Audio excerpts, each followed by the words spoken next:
சிட்டியில ஷாம் அப்புறம் அவரோட மனைவி ரோசி வாழ்ந்துட்டு வந்தாங்க.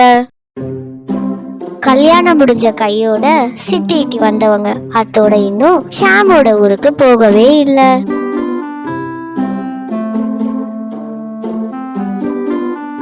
ரோசி, நாளைக்கு நம்ம எங்க அம்மா அப்பாவை பார்க்க ஊருக்கு போறோம். எல்லா திங்ஸையும் பேக் பண்ணிக்கோ. எவ்வளோ நாள் ஆச்சு ஊருக்கு போய். ஷாம், கண்டிப்பா நம்ம போய் தான் ஆகணுமா? அங்க நமக்கு ஏத்த மாதிரி எந்த வசதியுமே இருக்காது. நம்ம ரொம்ப கஷ்டமா இருக்கும்.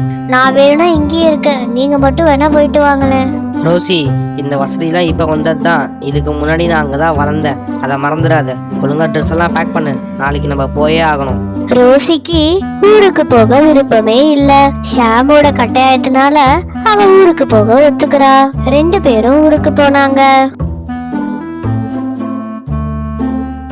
அம்மா, அப்பா, இங்க வாங்க, யாரு வந்திருக்கான்னு பாருங்க.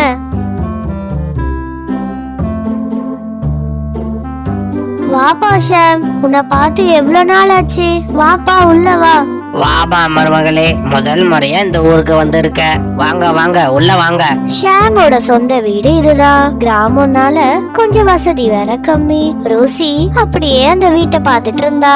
விமலா, அண்ணிய உள்ள கூட்டிட்டு போய் அவங்க ரூம காட்டுமா, அப்படியே நம்ம வீட்டெல்லாம் சுத்தி காட்டு. விமலாவும் ரோசியும் வீட்டை சுத்தி பார்க்க போனாங்க. அப்போ அம்மா ஷாம் கிட்ட இப்படி பேசினாங்க. ஷாம், எப்படிப்பா இருக்க? அம்மாவை பார்க்க இப்பதான் உனக்கு தோணுச்சா? சுத்தமா இந்த பக்கமே வரமாட்ற. உனக்கு அம்மாவை பார்க்க விருப்பமே இல்லையாப்பா? அம்மா, அதெல்லாம் ஒன்றும் இல்லை. நீங்கள் தேவையில்லாத போட்டு குழப்பிக்காதீங்க. அதான் இப்போ வந்துட்டல, பழசெல்லாம் பேசாதீங்க, விடுங்க. ஷாம், ஊர்லேருந்து வந்தியே, அப்பாவுக்கு எதனா வாங்கிட்டு வந்தியாப்பா? அப்பா, உங்களுக்கு வாங்கி தராமையா? இங்கே பாருங்க. ஷாம் அப்பாக்கு சுருட்டு கொண்டு வந்தான். அப்பாக்கு சுருட்டுனா ரொம்ப பிடிக்கும். அம்மாக்கு தெரியாம மறைச்சு மறைச்சு பிடிப்பாரு. நீ ஏன் அவரை கெடுக்கிறடா ஷாம்? எதுக்கு இப்போ அவருக்கு இந்த சுருட்டெல்லாம் கொண்டு வர? அவருக்கே உடம்பு சரியில்லை, இதுல இது வேறயா? அவளுக்கு ஒன்றும் தெரியாது, நீ கொடுப்பா. உள்ளேயே எப்பயே வந்து நம்மள பாக்குது. அவகிட்ட நல்ல வார்த்தை பேசிட்டீங்கன்னா தேவையில்லாத பேசிட்டு இருக்க. அண்ணி, இதுதான் உங்க ரூம் அண்ணி. கொஞ்சம் சின்னதா இருக்கும், அட்ஜஸ்ட் பண்ணிக்கோங்க. பக்கத்துல பாருங்க, இதுதான் பால்கனி. விமலா, இந்த ரூமை விட இந்த பால்கனி ரொம்ப சூப்பரா இருக்கு. நல்லா காத்து வருது, ஃப்ரீயா வேற இருக்கு. அப்போ அங்க அவளோட அண்ணன் ஷாம் வந்தான். என்னம்மா, வீடு நல்லா சுத்தி பாத்தீங்களா? பரவாயில்லையே, 2 பேரும் நல்லா பழகிட்டீங்க போல இருக்கு.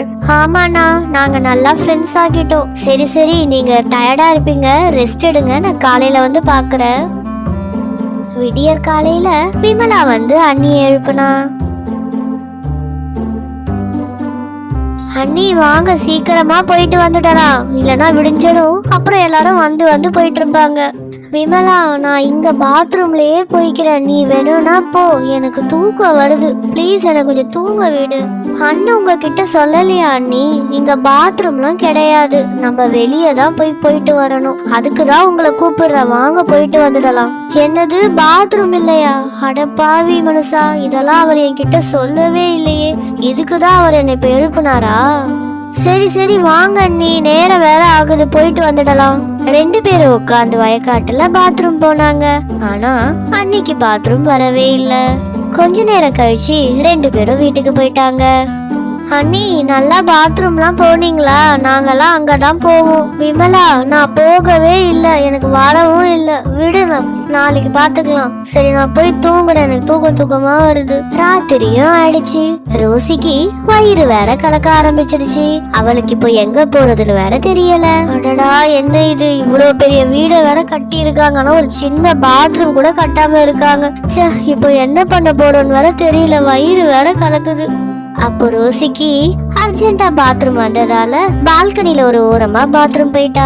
அட, என் முன்னாடிக்கு தெரியறதுக்குள்ள இந்த சுருட்டை புடிச்சிடணும், இல்லனா அவ புடுங்கி போட்டுடுவா. ஒரு சுருட்டு பிடிக்கிறதுக்குள்ள போதும் போதும் ஆகுதுப்பா. மாமனார் சுருட்டு பிடிச்சிட்டு இருக்கும் போது அவர் மேல வந்து பாத்ரூம் விழுந்துடுது. ஐயோ கர்மம், நாத்தம் தாங்க முடியல. என்னடா இது, சை, இதை வெளியே சொன்னா வேற மானம் போயிடுமே. சரி, யாரும் பாக்கிறதுக்குள்ள போய் குளிச்சிடலாம். மறுநாள் ஷாம் ரோசி கிட்ட பேசுறான். நீ தான் பால்கனில இருந்து பாத்ரூம் போனியா? நல்ல வேலை அது எங்க அப்பா இருக்கவே நான் ஏதோ அவர்கிட்ட நான் தான் சொல்லி சமாளிச்சிட்டேன். ஏன் இப்படி பண்ற? என்ன மன்னிச்சிடுங்க, நான் வேணும்லாம் பண்ணல. எனக்கு நைட்டு பாத்ரூம் அர்ஜென்ட்டா வந்துருச்சு, அதான் போயிட்டேன். நான் இப்பவே போய் வேணா மாமா கிட்ட மன்னிப்பு கேட்டுடுறேன். அதெல்லாம் ஒன்றும் தேவையில்லை. நீ காலையில எழுந்து தயவு செஞ்சு பாத்ரூம் போயிடு. என்னை இருக்கிற கொஞ்ச நாளாச்சும் நிம்மதியா விடு. அன்னையில இருந்து ரோசி காலையில இருந்து கரெக்டா பாத்ரூம் போயிடுறா. அதுவே அவளுக்கு ரொட்டீன் ஆயிடுச்சு.